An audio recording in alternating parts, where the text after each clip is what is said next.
রাত যখন গভীর হলো তখন দুলাভাই আমার রুমের দরজায় এসে নক করল। আমি জানতাম না বাহির থেকে দুলাভাই নক করছে। আমি ভয় পেয়ে আস্তে করে বিছানা থেকে উঠলাম। তারপর রুমের দরজার কাছে গেলাম। রুমের দরজার কাছে গিয়ে দরজাটা খুললাম। তারপর দেখলাম দুলাভাই। আমি দুলাভাইকে জিজ্ঞেস করলাম, এত রাতে আপনি আমার রুমে কিসের জন্য? দুলাভাই বলল, তুই এখন কোনো কথা বলবি না, চুপচাপ শুয়ে পড়ো। দুলাভাই এই কথা বলে আমার ওড়নাটা সরিয়ে দিয়ে যা করেছিল তা শুনলে তোমরা ঠিক থাকতে পারবে না। তাহলে আসল ঘটনাটা শুরু করি। আমার নাম কল্পনা। থাকি ময়মনসিংহ শহরে। একদিন এক বান্ধবী, নাম সবিতা, বলল, এই আমি আগামী ছুটিতে বড় আপার বাসায় যাব, তুই যাবি আমার সাথে। কল্পনা আপা এখন কোথায় থাকে তা বললি না আগেই, কিভাবে বলি যাব কিনা? ও হ্যাঁ, এই দেখ, আসল কথাই বলা হয়নি, শোন, বড় আপা এখন চট্টগ্রাম থাকে। যাবি? হ্যাঁ, যেতে পারি যদি মাকে রাজি করাতে পারিস। ঠিক আছে, সে ভার আমার। সত্যিই কলেজ বন্ধ হবার পর বাসায় ফিরে এলাম। বিকেলে সবিতা এসে হাজির। মায়ের কাছে বসে অনেকক্ষণ ভূমিকা করে আসল কথা বলল, খালাম্মা, আমি পরশু দিন চট্টগ্রাম যাব। বড় আপার বাসায় কল্পনাকে আমার সাথে যেতে দিবেন? না, কল্পনা কিভাবে যাবে? আমি রাজি হলেও ওর বাবা দিবে না। তাছাড়া তুমি কার সাথে যাবে? কেন, দাদা নিয়ে যাবে। আমি কয়েকদিন থাকব। দাদা আমাকে রেখে চলে আসবে, আবার বড় আপার সাথে আমরা ফিরব। কয়দিন থাকবে? বেশি না, মাত্র 1 সপ্তাহ। ও, কল্পনা আসবে? হ্যাঁ, আপনি একটু বলেন খালুকে। আচ্ছা, দেখি। শেষ পর্যন্ত বাবা রাজি হলেন। চট্টগ্রামে কল্পনা আপার বাসায় এসে পৌঁছে দেখি এলাহি কারবার, তার শ্বশুর শাশুড়ি সহ আরও প্রায় 5-6 জন মেহমান এসেছে গতকাল।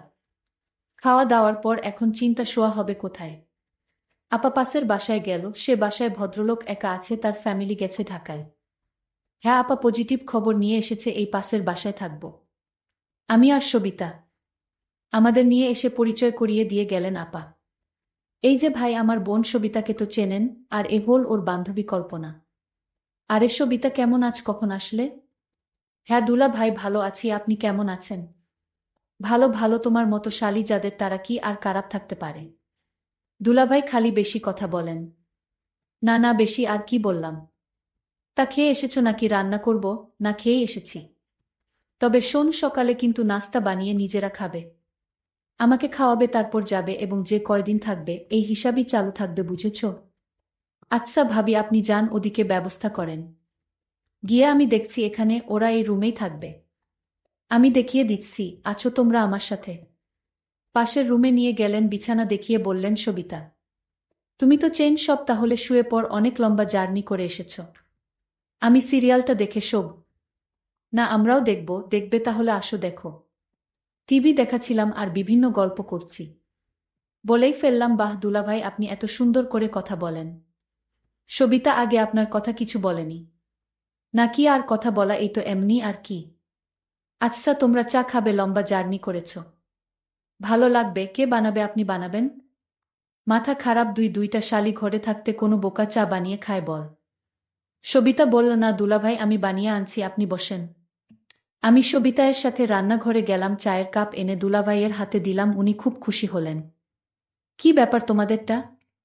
না, এখন চা খেলে ঘুম হবে না, আপনার জন্যেই বানালাম। দেখ দেখি কান, তোমরা খাবে না জানলে আমিও বাদ দিতাম। চা শেষ হবার সাথে সাথে সিরিয়ালও শেষ। দুলাভাই, এখন শোয়া যায়? হ্যাঁ চল, মশারিটা টানিয়ে নাও, রাতে ভয় পেলে আমাকে ডাকবে। আচ্ছা দুলাভাই। সবিতায়ের মশারি টানানো হলে আমি ভিতরে ঢুকে জিজ্ঞেস করলাম, এই দুলাভাইয়ের কি বাচ্চা আছে?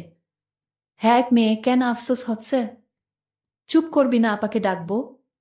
শুয়ে শুয়ে ভাবছিলাম, দুলাভাই বেশ আলাপি লোক। চেনা নেই জানা নেই, এইটুক সময়ের মধ্যে কেমন আপন করে নিয়েছে। দেখতে সুন্দর অনেক। এ বাসার আপাটা কি লাকি, যদিও তাকে দেখি নাই, তবুও মনে হল একটু হিংসা হচ্ছে। এমন পুরুষ মানুষ কয়জন নারীর ভাগ্যে জোটে, অথচ আপা যখন নিয়ে আসছিল ভাবছিলাম, কোথায় না কোথায় নিয়ে যাচ্ছে। কিরে কল্পনা, ঘুমাচ্ছিস না? না রে, ঘুম আসছে না, কি করব। ও বুঝেছি, দুলাভাইয়ের কথা ভাবছিস। ধুর, কি যে বলিস না তুই। বারে খারাপ বললাম কিসে শুনি, তোর যেমন পছন্দ। দুলাভাই একেবারে হুবহু তাই, যদি তার বউয়ের না থাকতো তাহলে আমি প্রস্তাব দিতাম। আচ্ছা, রাত কত হয়েছে দেখেছিস, এখন ঘুমাবার চেষ্টা কর। পরের রাতে আবার এলাম। দেখি দুলাভাই টিভি দেখছে, সাইড টেবিলে চায়ের খালি কাপ। কি দুলাভাই, কি দেখছেন? আরে আসো আসো, বসো, বল কি খেদমত করতে পারি? না, আপনাকে খেদমত করতে হবে না, আপনার জন্য কি করব তাই বলেন। যা দরকার তা তোমরা পারবে না। কেন পারবো না বলেই দেখেন পারি কিনা। চা বানাবো? তোমরা খাবে না? তাহলে থাক। থাকবে কেন, এখনই আনছি। দেখ, যদি পারো ভালোই হয়। সেই সন্ধ্যা থেকে ভীষণ মাথা ধরেছে। টিভিতে আমার প্রিয় একটা সিরিয়াল চলছিল, কিন্তু সবিতায়ের ঘুম পাচ্ছিল বলে ও ঘুমাতে চলে গেল। আমি কি করি ভেবে রয়ে গেলাম, দেখেই যাই। চা খেয়ে দুলাভাই বললেন, একটু কড়া করেছ বলে চাটা ভালো হয়েছে, দেখি যদি মাথাটা ছাড়ে। এ কি দুলাভাই, আপনার চোখ এমন লাল হয়ে আছে, কপালের পাশে রগ ফুলে গেছে কেন? ওই যে বলছি না, মাথা ব্যথা, এটা আমাকে খুব কষ্ট দেয়। মালিশ করে দিব? না থাক, তুমি বেড়াতে এসেছো, আবার কি মনে করবে? কি যে বলেন দুলাভাই, কি মনে করব, আপনার কষ্ট হচ্ছে তো। আর তাছাড়া মাথা ব্যথা কমাতে মালিশের কোনো বিকল্প নেই। দুলাভাই, আমি মালিশ করে দেই আপনার কপালটা, তাহলে ব্যথা কমে যাবে। না, তুমি পারবে না। এই জন্যে আমার স্ত্রী আমাকে ছেড়ে সাধারণত কোথাও যায় না। এই যন্ত্রণাটা খুব খারাপ, আমি এতক্ষণ শুয়ে পড়তাম, তোমাদের জন্য বসে রয়েছি। আচ্ছা, সবই ঠিক আছে, এখন আপনি কোনো কথা না বলে চলেন, বিছানায় শুয়ে পড়েন। আমি আপনার মালিশ করে দেই, আমি ভালো মালিশ করতে পারি। মায়ের মাথায় ব্যথা আছে তো, তাই সবসময় মালিশ করতে হয়। কিন্তু সবিতা দেখলে কি বলবে? আরে অসুখ হলে সবাই মানুষকে সেবা করতে পারে, এই নিয়ে আপনার ভাবতে হবে না দুলাভাই। আরে ধুর সবিতা, ঘুমিয়ে পড়েছ, আপনি জানেন না ওর ঘুম মরার মতো। আর জানলেই বা কি আসে যায়, অসুস্থ মানুষের সেবা করতে হবে না? ও তাহলে চল। দুলাভাই উঠে তার শোবার ঘরে গেল। আমি সবিতাকে এক নজর দেখে দুলাভাইয়ের পিছনে গেলাম। আপনারা বিশ্বাস করেন, আমার অন্য কোনো উদ্দেশ্য ছিল না। লাইট জ্বালাতে চেষ্টা করল, কিন্তু লাইট কিছুতেই জ্বলল না। একই টিউবটা আবার গেল। ধ্যাত, এই জন্যে আমার টিউব লাইট একেবারে পছন্দ না। শেষ পর্যন্ত ডিম লাইট জ্বালাতে হলো। দুলাভাইকে আমি তার মাথায় মালিশ করে দিচ্ছিলাম। দুলাভাই বলল, তুমি তো দেখি একেবারে ডাক্তারের মতো মালিশ করতে পারো। কি যে বলেনে দুলাভাই, আমার মায়ের মাথায় প্রতিদিন মালিশ করি তো, তাই অভ্যাস হয়ে গেছে। দুলাভাই বলল, তাই তো বলি, এত ভালো করে মালিশ করা কোথায় থেকে শিখলা?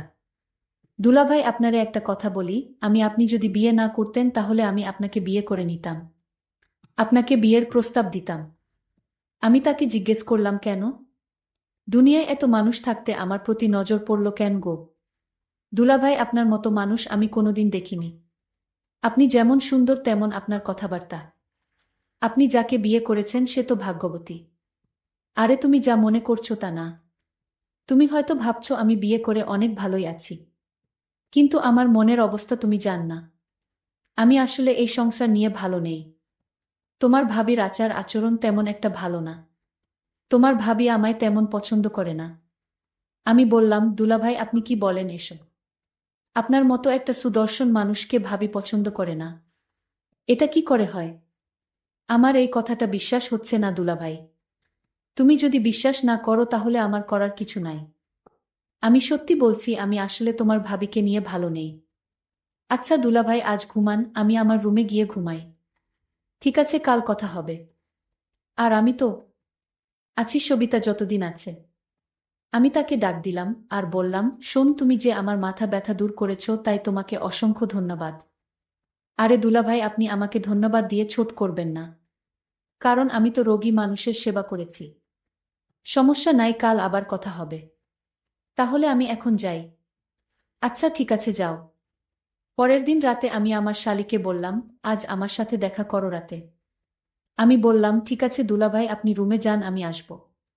আমি আমার রুমে গেলাম। আজ আমার মাথা ব্যথা তেমন নাই। তারপরও আমি ভাবলাম কল্পনাকে দিয়ে। আমি কল্পনা মানে আমার শালীর জন্য অপেক্ষা করতে লাগলাম। কিন্তু কল্পনা আজ কিছুতেই আসছে না। আমি ভাবতে লাগলাম, আজ কল্পনা আসলে আমি তার কাছে থেকে আমার মনের চাওয়াটা পূর্ণ করে নিব। আমি ভাবতে লাগলাম কিভাবে কি করা যায়। কল্পনা কি আমার কথায় রাজি হবে নাকি অন্য কাউকে বলে দিবে? কারণ আমার খুব ভয় হচ্ছে, যদি আমার স্ত্রী কিছু জানে তাহলে আমার 12টা বেজে যাবে। আর তাই যা করতে হবে খুব ভেবে চিন্তে করতে হবে। আমি কল্পনাকে আস্তে করে ডাক দিলাম। কল্পনা, এইদিকে আসো তো, তোমার সাথে জরুরি কথা ছিল। আমি বললাম, দুলাভাই আসছি। আমি দুলাভাইয়ের ডাক শুনে তার রুমে গেলাম। আমি বললাম, দুলাভাই চা করে দিব। দুলাভাই বলল, তোমার হাতের চা খেলে আমার মাথা ব্যথা ভালো হয়ে যায়। তাই নাকি দুলাভাই? তুমি এমন ভাব করছো মনে হয় কিছুই তুমি জান না। দুলাভাই, আমি সব জানি, এমনি আপনার সাথে মশকরা করছিলাম। আরে তুমি আমার সাথে মশকরা করো, কিন্তু আমার মনের ভিতর তো কোনো শান্তি নাই। দুলাভাই, আপনি চাইলে আপনি মনে শান্তি পেতে পারেন। আমি বললাম, কিভাবে পাব? তোমার ভাবি যে অহংকারী মানুষ, তার কাছ থেকে ভালো কিছু পাওয়া সম্ভব না। এরই মধ্যে আমার স্ত্রী বাসায় হাজির। তুমি চলে আসছো, তুমি না বলেছিলে আরো 2 দিন তোমার বাপের বাড়িতে থাকবে? আরে আমি এতদিন থাকলে তোমার কষ্ট হতে পারে, আর তাই ভাবলাম চলে যাই। আমি ভাবির ব্যবহার তো খারাপ দেখলাম না। ভাবি বলল, এই 2 দিন তুমি কেমনে আছো? কি করছো? ঠিকমতো খাওয়া দাওয়া করছো কিনা তা নিয়ে আমি মহা দুশ্চিন্তায় ছিলাম। আর তাই তো কোনো কিছু না ভেবে চলে আসলাম। যাক, ভালোই করেছে, তোমার ছোট বোন আসছে, তুমি আর কয়দিন থাকলেই হতো। তারপর ভাবি বলল, যাও তুমি স্নান করে আসো, আমি তোমার জন্য খাবার রেডি করছি। তারপর দুলাভাই স্নান করে আসলো, ভাবি নিজ হাতে দুলাভাইকে ভাত খাওয়াইয়া দিচ্ছিল। আমি এই দৃশ্য দেখে ভাবলাম, ভাবি তো দুলাভাইকে ভালোই যত্ন করে। তাহলে দুলাভাই কি আমার সাথে মিথ্যা কথা বলেছে নাকি? আর দুলাভাই আমার সাথে মিথ্যা কথা বলবে কেন? এখন আমি বুঝতে পারলাম দুলাভাই আমায় মিথ্যা বলে আমার কাছ থেকে কিছু আদায় করতে চাইছিল। যাই হোক, দুলাভাইয়ের মক্কল বুঝতে আর আমার বাকি রইল না। আমি রাতে আমার রুমে খাওয়া দাওয়া শেষ করে সবাই ঘুমাতে গেলাম। তারপর রাত যখন গভীর হলো, তখন আমার রুমের দরজায় কারো নক পেলাম। তারপর আমি ভাবলাম, এত রাতে কে দরজায় নক দিল? আমি কিছুটা ভয় পেলাম। তারপর আমি আস্তে আস্তে বিছানা থেকে উঠলাম আর দরজার কাছে গেলাম। তারপর মনে সাহস নিয়ে রুমের দরজাটা খুলে দিলমা। তারপর যাকে দেখলাম সে আর কেউ না, সে আমার দুলাভাই। আমি দুলাভাইকে বললাম, আপনি এত রাতে আমার রুমে কিসের জন্য? দুলাভাই বলল, এই ওই দিন তোমায় বলেছিলাম যে আমার কপালে সুখ নেই। আমার মাথা প্রচণ্ড ব্যথা করছে, অথচ তোমার ভাবিকে বললাম আমার মাথা ব্যথা করছে, একটু মালিশ করে দাও। সে রাগ দেখিয়ে বলল, আমি পারবো না। মাথা ব্যথা করলে ট্যাবলেট খাও। কিন্তু ট্যাবলেটে তো আমার মাথা ব্যথা সারে না। তোমার ভাবির আচার ব্যবহার আমার কাছে কিছু ভালো লাগে না। আমি দুলাভাইকে বললাম, তাহলে এখন আমি আপনার জন্য কি করতে পারি দুলাভাই? উনি বলল, তুমি তো ভালো মালিশ করতে পারো, তাই বলছিলাম। আমার মাথায় প্রচুর ব্যথা করছে, তুমি আমার মাথায় মালিশ করে দিলে ব্যথাটা কমে যাবে। তুমি যদি আমায় একটু সাহায্য করো। তখন কল্পনা বলল, করে দিতে পারি, তবে একটা শর্তে দুলাভাই। আমি কল্পনাকে বললাম, কি শর্ত তোমার? আমি তোমার সকল কথায় রাজি আছি। দুলাভাই, আপনি অদ্ভুত মানুষ। আগে আমার শর্তটা তো শুনবেন, তারপর আপনার কথা রাখব। দুলাভাই তখন বলল, কি শর্ত শুনি বলো। আমি বললাম, দুলাভাই, আপনি ভাবির সাথে রাতে যা করেন, আমিও আপনার কাছ থেকে তা পেতে চাই। আমি কল্পনার কথা শুনে অনেক অবাক হলাম। আমার অনেক খুশি হলাম মনে মনে। আমি বললাম, ও এই কথা ঠিক আছে, আমি তোমার কথায় রাজি। তারপর আমি কল্পনাকে বললাম, কখন তোমার কথা রাখতে হবে? আমি বললাম, এই মুহূর্তে এবং এখনই। তারপর দুলাভাই বলল, তাহলে শুয়ে পড়ো। আমি বিছানায় শুয়ে পড়লাম। তারপর দুলাভাই আমার বিছানায় এসে বসল। আর আমার ওড়নাটা সরিয়ে দিয়ে যা করেছিল তা আমি তোমাদের পরের পার্টে বলবো। আজকেই এই পর্যন্তই, সবাই ভালো থাকবেন, সুস্থ থাকবেন। সবাইকে ধন্যবাদ।